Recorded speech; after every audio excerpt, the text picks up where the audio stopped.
La Banque islamique de développement a investi plus de 500 milliards de francs CFA de 2002 à ce jour en Côte d'Ivoire dans divers projets selon le président de cette institution, Bada Al-Hajar. En visite officielle en Côte d'Ivoire à la faveur de la 44e session du Conseil des ministres des Affaires étrangères de l'Organisation de la coopération islamique, le président de la BID a récemment visité des projets réalisés par son institution. Badar Al-Hajar a par ailleurs annoncé que 31 millions de dollars ont été approuvés pour la formation professionnelle. Le président de la BID, dans le cadre de ses visites, s'est rendu sur le site du traitement d'eau potable réalisé à hauteur de 14 milliards de francs CFA dans le cadre du projet d'alimentation de la ville d'Abidjan en eau potable. Sur ces 14 milliards de francs CFA, il faut noter que la BID a apporté une contribution de 7 milliards de francs CFA et le Fonds de l'Organisation des pays exportateurs de pétrole pour le développement international a apporté 2,2 milliards de francs CFA. Les 4,8 milliards de francs CFA restants ont été apportés par l'État de Côte d'Ivoire.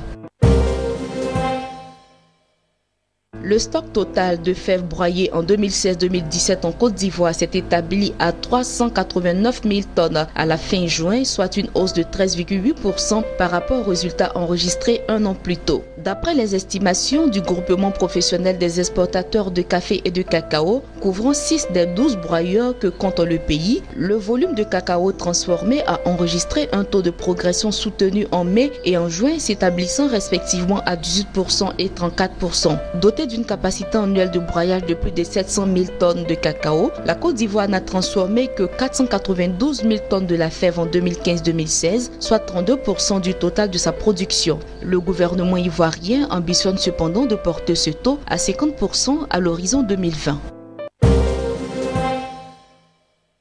Selon les responsables de l'entreprise en charge de la modernisation et de l'extension de l'aérogare de fret de l'aéroport international Félix Houphouët-Boigny d'Abidjan, cette infrastructure sera livrée avant la fin de l'année 2017. Pour l'entreprise tunisienne chargée de la mise en œuvre du projet, le taux d'avancement des travaux est évalué à 92% avec un coût de 8 milliards de francs CFA utilisé sur le budget global de 17 milliards de francs CFA. Ce projet devrait permettre aux compagnies aériennes d'avoir un service de qualité et constitue une plateforme sûre et moderne. Les travaux de restructuration de ce centre fret devraient permettre non seulement de traiter le trafic postal et de fret, mais également permettre un accroissement significatif du volume de marchandises et de postes aériennes à long terme.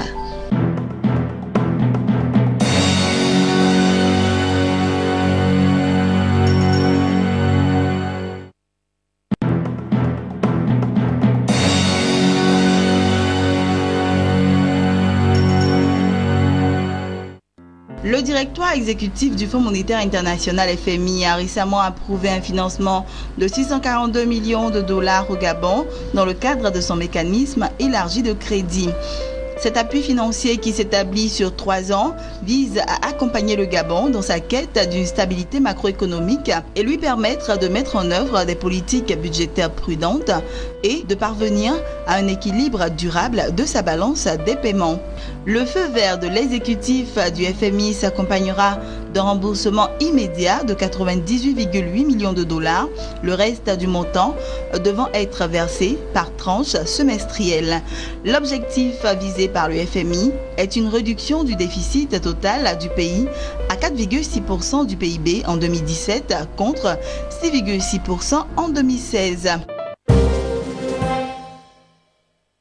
L'information a été donnée par le président directeur général de la Banque centrale populaire du Maroc, Mohamed Boncharboun, dit avoir acheté 69,5% du capital de la Banque internationale pour l'Afrique au Niger et informe avoir évoqué avec le président de la dite banque la finalisation de la prise de participation de son groupe bancaire.